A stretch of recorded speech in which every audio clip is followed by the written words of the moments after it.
ప్రభు స్తోత్రాలు. మొదటి సమూయేలు గ్రంథము 2వ అధ్యాయము 30వ వచనం. నన్ను గణపరచు వారిని నేను గణపరచుదును. Those who honour me I will honour. जो मेरा आदर करे मैं उनका ఆధార్ కరుంగా. ఇలారా దేవుణ్ణి మనం కనపరచాలి. ఎందుకు? ఆయన సృష్టికర్త, ఆయన దినం వెంబడి దినము కాపాడేవాడు. మన కుటుంబమునేమి మనల్నేమి మన పరిబాటులో ఆయన కాపుదల అవసరం.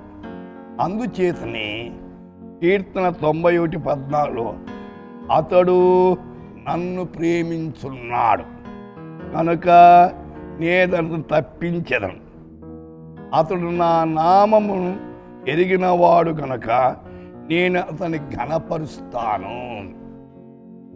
దేవుణ్ణి మనం ఘనపరచాల. కీర్తన 9:10 యెహోవా నిన్ను ఆశ్రయించు వారిని నీవు విడిచిపెట్టువాడవు కావు. కావున నీ నామెరిగిన వారు నిన్ను నమ్ముకొందురు. దేవుని నమ్ముకొని ఎవరు కూడా కీడు పొందరు. మొదటి దినవృత్తాంత గ్రంథం 29:12 హెచ్చించువాడును అందరికీ బలమిచ్చువాడు నీవే. ఆయన మనకు బలం ఇయ్యాల. మనం బలహీనం. సామెతలు 3 నీ రాబడి అంతలో ప్రథమ ఫలమును నీ ఆస్తిలో భాగమిచ్చి యెహోవాను ఘనపరచాలట. ఇచ్చుట ద్వారా దేవునికి ఘనత. రోమా 12:10 ఘనత విషయములో ఒకరి యందొకడు గొప్పగా ఎంచుకునుడి. మొదటి తిమోతి 5:17 బావుగా పాలన చేయు పెద్దలను విశేషముగా వాక్యమందును ఉపదేశమందును ప్రయాసపడు వారిని రెట్టింపు సన్మానమునకు పాత్రులుగా ఎంచవలెను. ఇలారా దేవుని పని చేసేవారిని గౌరవించాలి.